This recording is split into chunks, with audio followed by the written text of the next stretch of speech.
Hello नमस्कार and welcome to study glows. मैं हूं Prashant Mawani. I hope you all are in good, my dear friends. आज हम बात करने वाले हैं आसियान और जियोपॉलिटिक्स के बारे में। दोस्तों, बैकग्राउंड में ये जो फ्लैग हैं, ये जो आइकॉन है, ये आसियान का फ्लैग है। राइट, आज का टॉपिक जियोपॉलिटिक्स के पॉइंट ऑफ व्यू से बहुत ही इंपॉर्टेंट है। अब आसियान की जो समिट चल रही है, या फिर आसियान के जो बहुत सारे इवेंट्स हुए ना, आपको याद होगा कि हमारे प्राइम मिनिस्टर मोदी साहब जो हैं वो आसियान की समिट के लिए गए थे। और अभी कुछ दिनों पहले ही हमने ये भी डिस्कस किया था कि कैसे इतने बिजी शेड्यूल में से, the reason busy because G20 की समिट जो है वो 9 और 10 तारीख को हमारे देश भारत में होने वाली है। और भारत जो है वो G20 का फिलहाल चेयर है, प्रेसिडेंट है।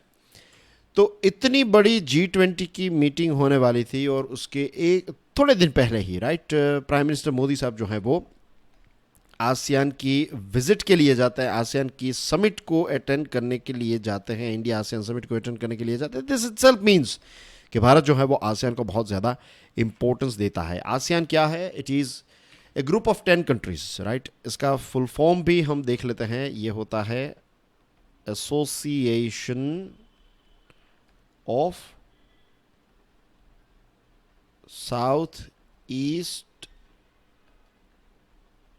Asian Nations. राइट, ये 10 देश हैं और किस क्षेत्र के हैं? दक्षिण पूर्वी एशिया के देशों का एक एसोसिएशन है, इसको कहते हैं आसियान। अब ये जो आसियान की समिट है, इसको ऑफ कोर्स ये जो चाइना है उसने भी अटेंड किया, ऑस्ट्रेलिया, फिर यूएसए, जापान, बहुत सारे देश जो हैं वो इस मीटिंग में पार्ट लेते हैं। ये बेसिकली आसियान की समिट है। फिर ASEAN USA, ASEAN India, ASEAN China, इस प्रकार की मीटिंग्स भी होती हैं। तो ये जो आसियान समिट है उसमें चाइना के रिप्रेजेंटेटिव पहुंच गए। चाइना के प्रीमियर जो हैं ली क्वियांग साहब, वो पहुंचे और उन्होंने यहाँ पर ये कहा है, उनके शब्द हैं, avoid a new cold war.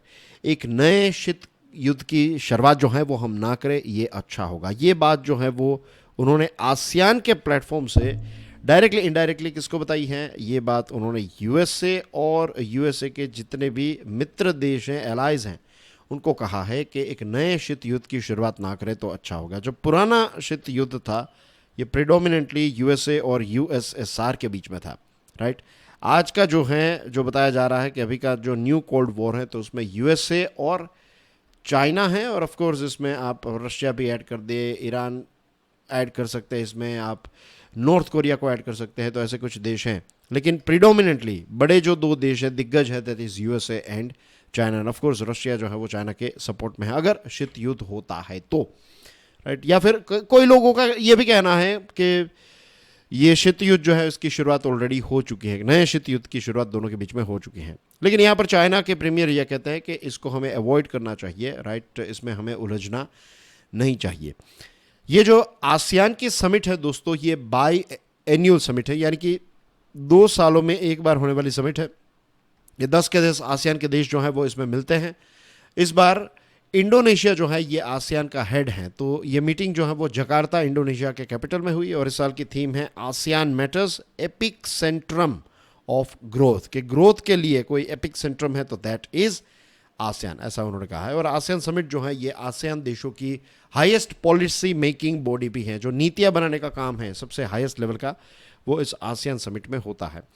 अब आपकी स्क्रीन पर आप देख सकते हैं, ये हैं association of south east Asian Nations के देश। 10 कंट्रीज हैं, एक के बाद एक देखेंगे तो ये रहा Myanmar.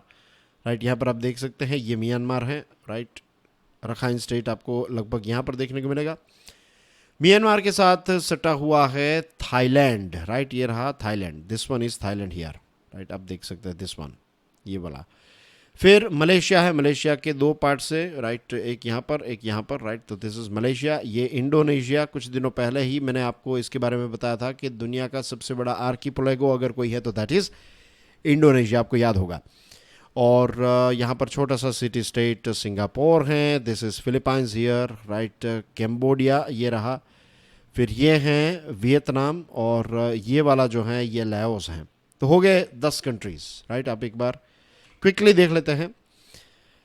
Myanmar, Thailand, Malaysia, Indonesia, Brunei, Singapore, Philippines, Laos, Vietnam और ये रहा कैम्बोडिया। ये हो गए 10 देश, राइट, आसियान के।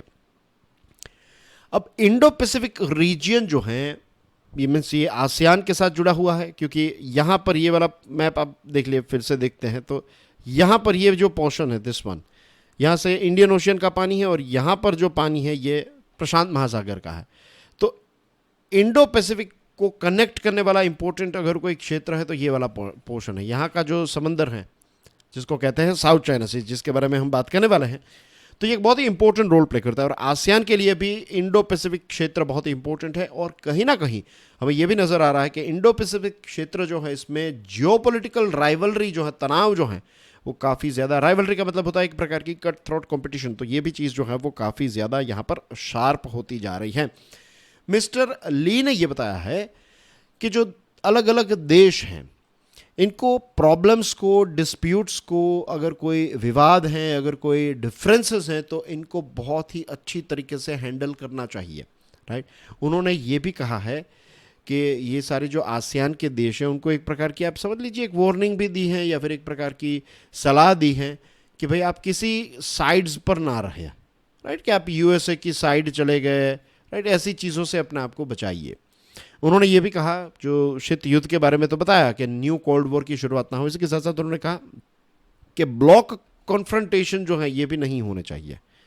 तो डायरेक्टली इनडायरेक्टली चाइना जो है वो आसियान को ये बता रहा है कि आप जो बड़े पावर्स हैं, मेजर पावर्स के जो भी इश्यूज चल रहे हैं, जो डिस्प्यूट्स चल रहे हैं, उसमें आप मत घुसिएगा। अगर आप इसमें आएंगे तो फिर आप दोनों के बीच में आप पिस सकते हैं, आपको ज़्यादा इश्यूज होंगे।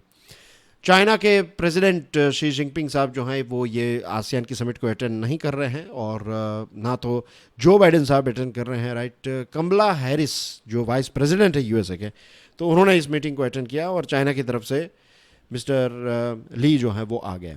अब ये जो समिट है, आसियान की जो समिट हुई, उसमें सबसे इम्पोर्टेंट चीज़ जो डिस्कस की गई, that is South China Sea. South China Sea में जिस प्रकार से चाइना का असर्टिवनेस या फिर एग्रेसिव बिहेवियर बढ़ता जा रहा है, ये आसियान के देशों के लिए एक चिंता का विषय है। और जैसे मैंने आपको बताया ना कि एक इम्पोर्टेंट कॉरिडोर भी है, आसियान के लिए भी इम्पोर्टेंट कॉरिडोर है कि ये साउथ चाइना सी जो है वो आसियान के देशों को एक दूसरे के साथ कनेक्ट करने में मदद करता है। तो यहाँ पर देखिए, ये रहा साउथ चाइना सी, राइट। यहाँ पर देखिए, ये पूरी एक, यहाँ पर आपको इमेजिनरी लाइंस देखने को मिलती है, इसके बारे में भी हम बात करने वाले हैं आज, डोंट वरी।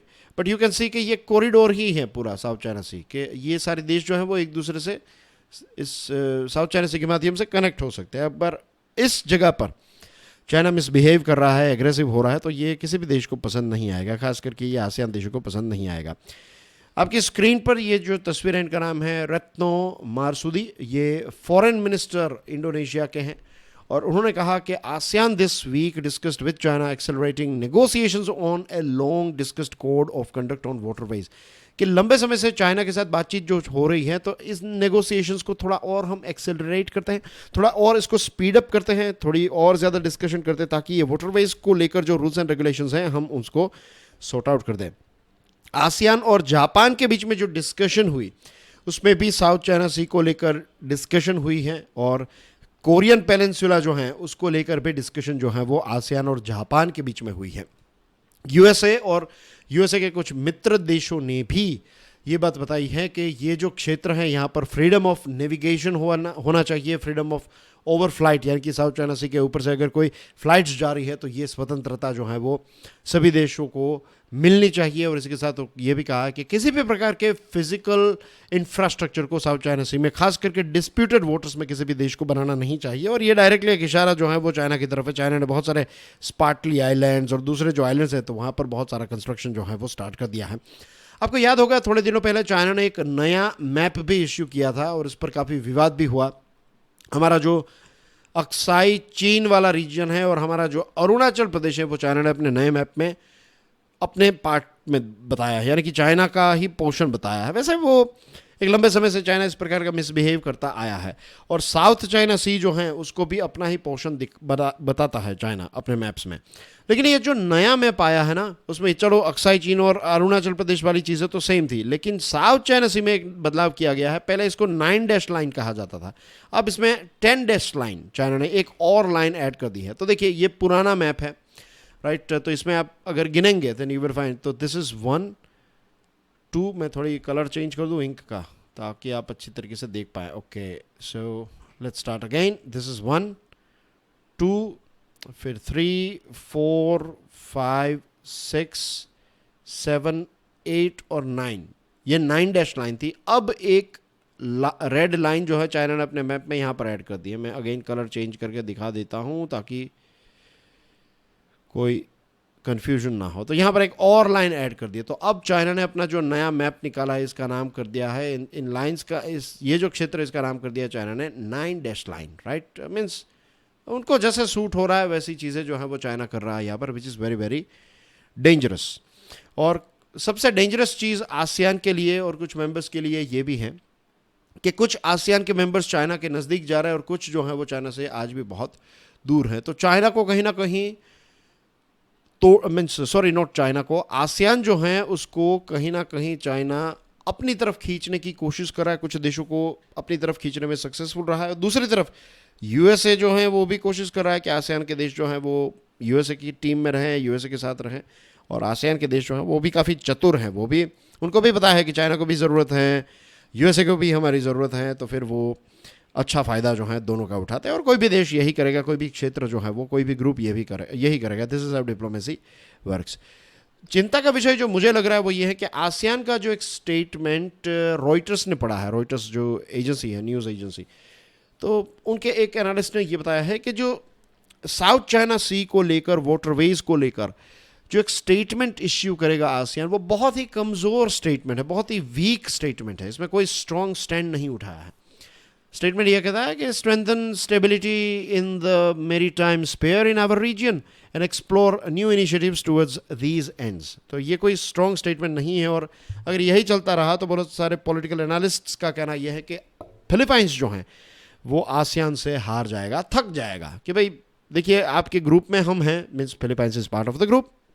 फिलीपाइंस ये कहेगा कि भाई हम इस ग्रुप का पार्ट हैं, हम ये ग्रुप जो है वो एक दूसरे की मदद करने के लिए हैं, और जब भी साउथ चाइना सी की बात आती है तो पूरा ग्रुप जो है वो चुप बैठ जाता है। तो ये बात जो है वो एक्सेप्टेबल नहीं होगी, ऐसा मुझे लग सकता है। ऐसा पॉलिटिकल एनालिस्ट भी कह रहे हैं कि फिलीपाइंस जो है वो थोड़ा गुस्सा हो सकता है। योन सुक योल ये साउथ कोरियन प्रेसिडेंट हैं, और उन्होंने ये एक शपथ ली है कि भाई जापान और चाइना दोनों के साथ मिलकर वो अच्छे रिलेशनशिप्स डेवलप करने के लिए मीटिंग्स करेंगे, राइट। और वो चाहते हैं कि जल्द से जल्द ये मीटिंग्स भी हो जाए, तो वो अपनी तरफ से पूरी कोशिश करेंगे, ऐसा उन्होंने बताया है। और इसके साथ साथ मिस्टर योन ने ये भी कहा है कि किसी भी हालत में ये किम जोंग उन यानी कि नॉर्थ कोरिया जो है उसके साथ कोलैबोरेशन नहीं करना चाहिए, किसी भी देश को नहीं करना चाहिए। और उन्होंने ये भी बताया कि अभी खबर ये आ रही है कि रशिया के प्रेसिडेंट और किम जोंग उन साहब जो हैं उनकी एक मुलाकात होने वाली है, और किम जोंग उन ने ये प्रॉमिस किया है, या फिर ये एक नॉट प्रॉमिस बट एक प्लान किया है, एक ऑफर की है कि यूक्रेन में रशिया का जो युद्ध चल रहा है तो उसमें रशिया को युद्ध के हथियार जो हैं वो नॉर्थ कोरिया कुछ ऐसे हथियार जो हैं वो प्रोवाइड करने के लिए तैयार है। तो इसके बारे में साउथ कोरिया ने एक आपत्ति जताई इस आसियान समिट में। और रही बात म्यांमार की, तो म्यांमार में 2021 से अर्ली 2021 से वहाँ पर सिचुएशन काफ़ी मीन्स अनस्टेबल है। वहाँ की जो इलेक्टेड सरकार थी उसको हटाकर वहाँ की आर्मी ने फिर से एक कू करके अपने जो पूरा पावर है वो अपने पास ले लिया, सारा पावर जो है वो अपने पास ले लिया। तो आसियान जो है उसके लिए ये एक फेलियर है कि आसियान जो है वो म्यांमार में एक लंबे समय से ये इश्यू चल रहे हैं, लेकिन आसियान जो है वो इसमें कुछ नहीं कर पा रहा है। सो ये कुछ चीज़ें जो हैं वो अभी सामने आ रही हैं। What we did today was an analysis of ASEAN as well as recent geopolitics associated with ASEAN. मेरा नाम है प्रशांत मावानी, आप देख रहे हैं स्टडी ग्लोज। दोस्तों आप मेरे दूसरे लेक्चर्स जैसे कि बेस्ट क्वालिटी का एडिटोरियल्स और आर्टिकल्स एनालिसिस आपको देखना है तो चेक आउट क्यूरियसली एजुकेशन। जाने से पहले एक बहुत ही इंपॉर्टेंट बात, स्टडी ग्लोज ने आंसर राइटिंग कोर्स लॉन्च किया है। आंसर राइटिंग एक बहुत ही इंपॉर्टेंट स्किल है। इस स्किल के बिना आप मेंस एग्जामिनेशन में अच्छे मार्क्स भी हासिल नहीं कर सकते, और अगर अच्छे मार्क्स हासिल नहीं हुए तो फिर एग्ज़ाम जो है वो क्रैक नहीं होगी। तो नॉलेज गैदर करना अच्छी बात है, लेकिन उसी के साथ साथ नॉलेज को एक्सप्रेस करने के तरीके भी हमें आने चाहिए, and that is answer writing, right. So this course will help you a lot. इस पर एक बहुत तगड़ा डिस्काउंट भी चल रहा है, इसका लाभ ज़रूर उठाइएगा। And that's basically everything from my side. Thank you very much. God bless you all. जय हिंद।